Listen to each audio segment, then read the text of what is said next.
Hello, my dear students. Welcome to the class of 12th English Medium. The subject is Statistics, Part 1, Chapter 1, Index Numbers, brought to you by Vitan, Sir.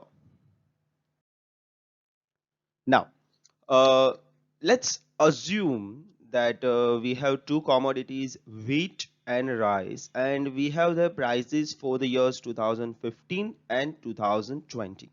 Now, let's assume the prices of wheat in 2015 were 35 and in 2020 were 38. Similarly, in 15, the price of rice was 75 and in 2020 rupees 80. Let's assume these prices are for 1 kg each. Now, what will be the rise in the prices of each commodity? Let's say in wheat it is 3 rupees per kg, whereas in rice it is 5 rupees per kg. Looking at this data, we can say that of course the rise in prices of rice shows more difference. That is, the rise in prices of rice is more than that of wheat. Okay, so this kind of a difference is known as an absolute difference.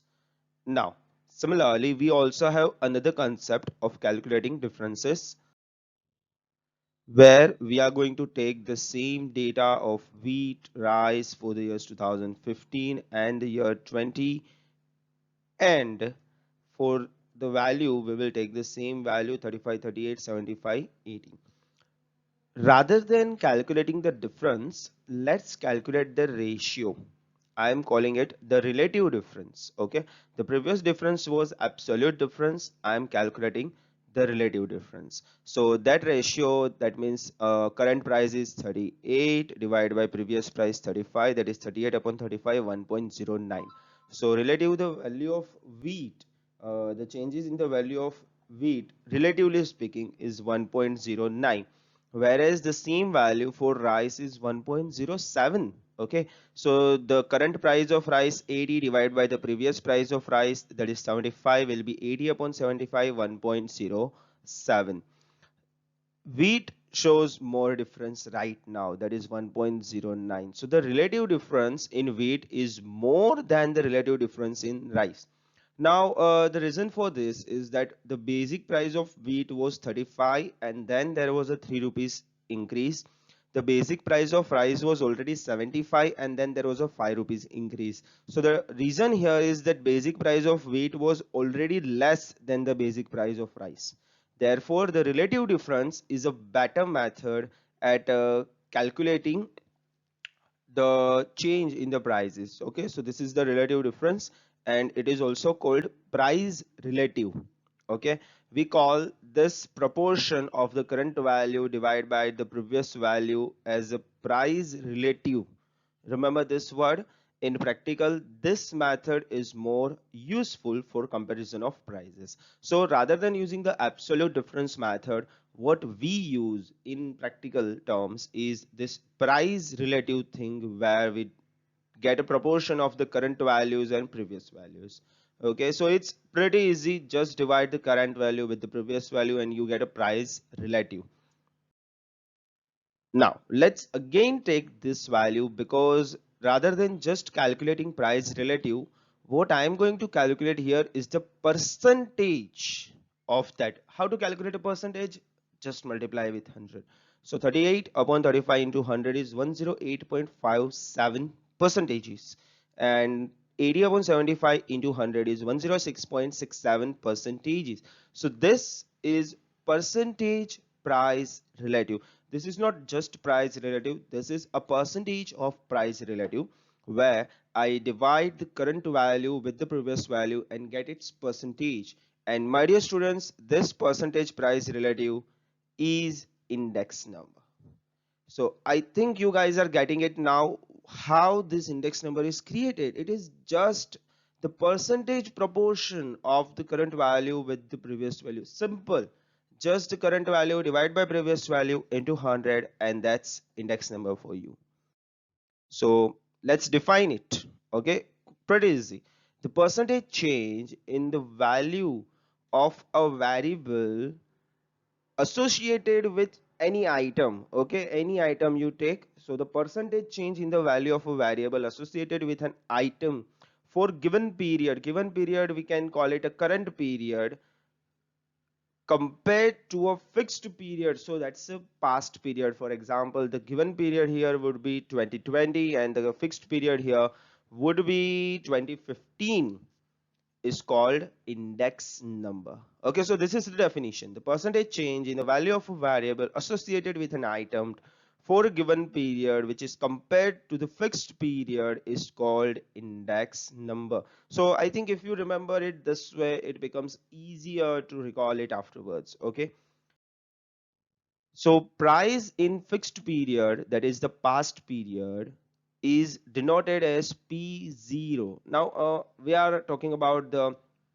symbols right now, that if we are talking price of of a commodity in a past period or a fixed period, that is 2015, the notation will be price, that is P, and 0, that denotes the past period or a fixed period. Similarly, price in a given period, or we can also call it a current period, that is, for in this example it was 2020, we denote it as P1. Okay, so price in the current period, price in the fixed period. So fixed period notation is 0, current period notation is 1. So index number formula here will be P1 upon P0 into 100, and verbally, price in a current period divided by price in a past period multiplied by 100. Okay, I think you guys are getting it now, that price in a given period divided by price in a fixed period into 100, that is price of 2020 divided by price of 2015 into 100 is index number. It is as simple as that. Now let's check it out once again. Wheat in 15 and 20, the prices are there. So the index number calculation here will be 38 upon 35 into 100 is equal to 108.57. See, what I'm calculating here is the index number. Okay, I have already done this beforehand, but let's just show it once again. So the index number for wheat is 108.57. That shows an 8.57% increase. Okay, 100 is always the base value, so the difference between 100 and this value is 8.57%. So the wheat has increased by 8.57%, whereas rice has increased by 6.67%. But what if I want to calculate an overall increase by combining two values? So average increase or a generalized increase, how to calculate that? Simple, make a total, that is 215.24, just the total of these two index numbers here, and then I calculate a general price index number, that is simply the average of these two values, that is the total divided by 2, that would be 215.24 divided by 2, that is 107.62. So on an average, the rise in the value of prices of these two commodities is 7.62%. So average of these two index numbers. Although this simple average is not an ideal average for the purpose of index numbers, in 11th in the third chapter of measures of central tendency, we have studied that wherever percentages are there, the ideal average is geometric mean and not the arithmetic mean. But for the sake of simplicity, let's just move on with the simple average, that is simple arithmetic mean. We will talk about the geometric mean of these index numbers in my later tutorials. So the general price index number formula is quite simple. Just make addition of the separate price relatives, multiply them with 100 and divide by number of commodities. That is, just add these index numbers, okay, and then divide it with the number of commodities, that is 2, and you get a general price index number. Okay, now let's start with some theoretical portion here, the characteristics of index number. Okay, index number is free from the unit as it is a relative measure. So relative measure in percentages, so basically it does not have those units like in rupees or kilograms or grams or liters or meters or nothing like that. It's general percentage measure. So it is free from any kind of a unit.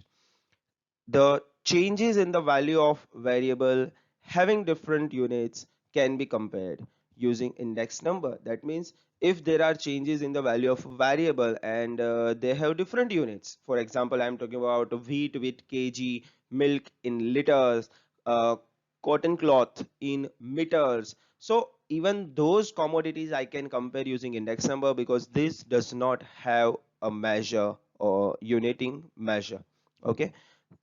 Index number is a relative measure which shows percentage change. Okay, so index number actually just shows us what is the percentage change in the value of a variable in a current period compared with the previous past period. Index number is considered special average as it has all the characteristics of an average. Because the index number has all the characteristic, it includes all the ideal characteristics of an average. It is also considered a special average. The situation of two different periods can be compared by ratio with base period using index numbers. So the situation of two different periods, for example, in the year 2010 and in the year 2020, what's the change? What's the difference? We can calculate that using index number. And as you know, it's very easy. Base year. Now we have been talking about the current period and the previous period. So that previous period has a special term. We call that a base year or a base period. So what's that? A base year is a year of the past with which values of current years are compared. This year could be any past year or immediately preceding year of the current year. Example, if prices of year 2019 are to be compared with 2018, then 2018 is base year and 2019 is current year. Whereas if 2015 is compared with 2020, then 2015 is the base year and 2020 is current year. So base year is quite important because we are comparing our current year values with a year in the past or immediate preceding year. So that year is important. As we know, base year is denoted by P0 while current year by P1. So as I told you guys that the prices in the base year are denoted as P0 and the prices in the current year are denoted as P1.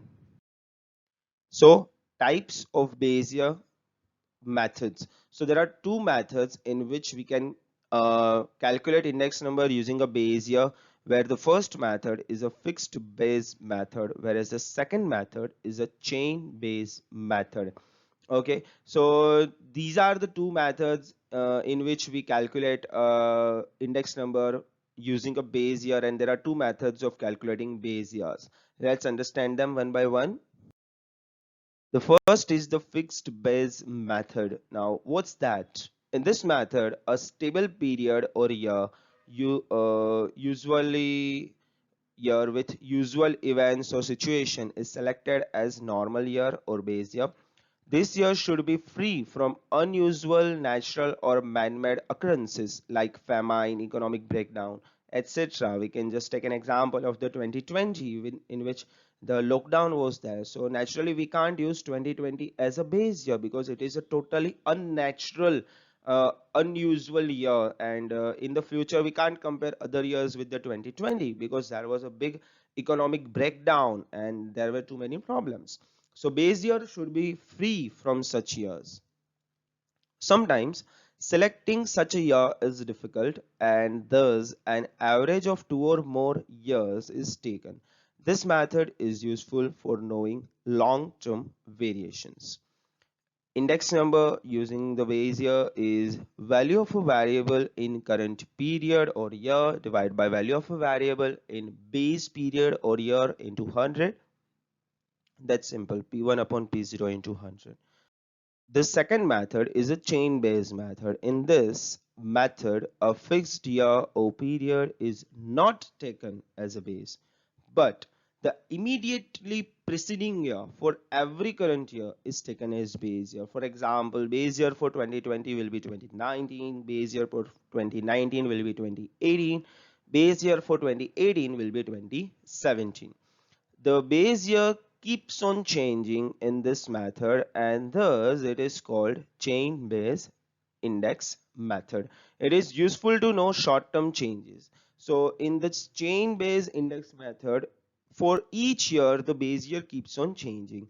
The immediately preceding year is directly taken as a base year rather than taking any other year, and therefore we don't have to select a normal, a usual year as a base year, rather than just we take the immediately preceding year and that keeps on changing for each current period. So index number for this kind of method is simple value of a variable in current period, that is year, divided by value of a variable in preceding period, that is year, into 100. Simply P1 upon P0 into 100. So my dear students, these are the certain basic concepts of index number and the concepts of base year, that is fixed base and chain based method. Next time I will start and complete the exercise 1.1 for this chapter. So stay tuned and take care. Welcome students to Vitan Sir's Unacount Academy. That's better way to success for you. I am Vitan Vora and I teach accountancy, statistics and social science. You can contact me on my cell number 919426310184. Please give a sub to my channel and also check out my other video playlist which you can see on the screen.